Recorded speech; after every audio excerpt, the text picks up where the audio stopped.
Hi there, it's Nancy Damiano for Studio Calico.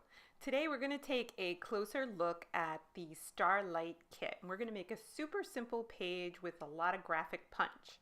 I started out with a photo of my family and I in front of the castle at Disneyland, and that was inspired by the colors in this pattern paper here. I think they're so fun and bright colors, and it just reminds me of that sort of Disney look.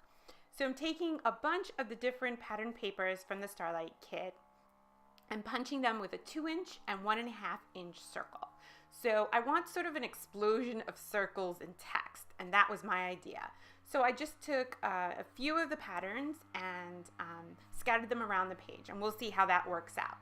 Next, these cards, they're really cool 4x4 cards, really intended to make a mini album, and these were from the Starlight add-on, and I'm going to use them like pattern paper because I really wanted punches of yellow. That was sort of my favorite of the colors here, and I wanted to create a visual triangle. So we have yellow at the bottom under the photo, yellow at the top, and yellow on the right hand corner.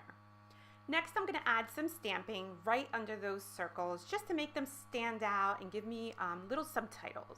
And I'm going to use the stamp that was available this month, and it had a lot of really cool sayings like everyday magic and everyday I'm sparkling.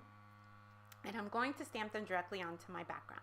Now, if there's one tip I can give you as far as stamping in my scrapbooks, is that I tend to stamp first, glue second. So you're going to see me, instead of struggling to place them just right under those circles, I'm going to do the stamping first, and then I'm going to do the gluing, because it's a heck of a lot easier to center that patterned circle than it is the stamping. I'm just not that great at stamping yet. I'm still learning, so that's one of the tips that I've come up with. Now next, I'd like to work with the shape. So in order to emphasize the circular theme that I have going, I'm going to wrap my title right around that circle tightly. The title is Disney California, and I used 2 different colors just to make it stand out.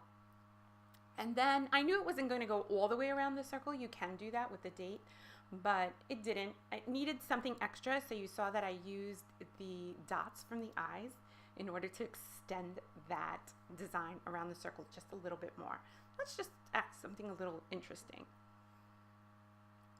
I'm going to take another stamp, and I need a place to ground my words. My printer is out of commission right now, so I need to handwrite.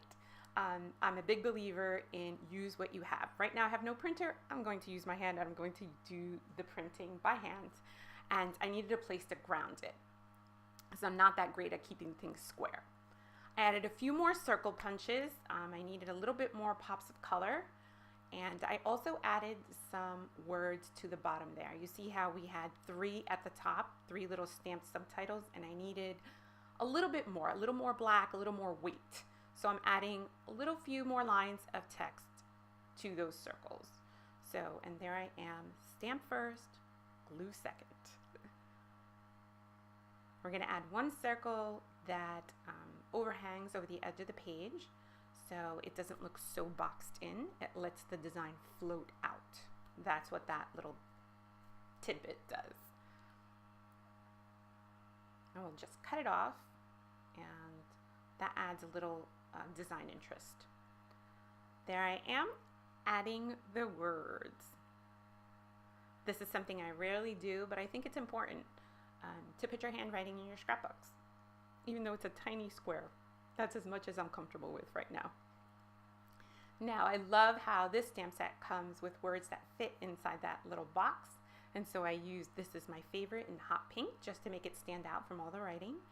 And then last but not least, we're going to add a little more movement and texture. That's always my last layer, and we're going to do that with some really simple buttons and scatter them throughout the circles.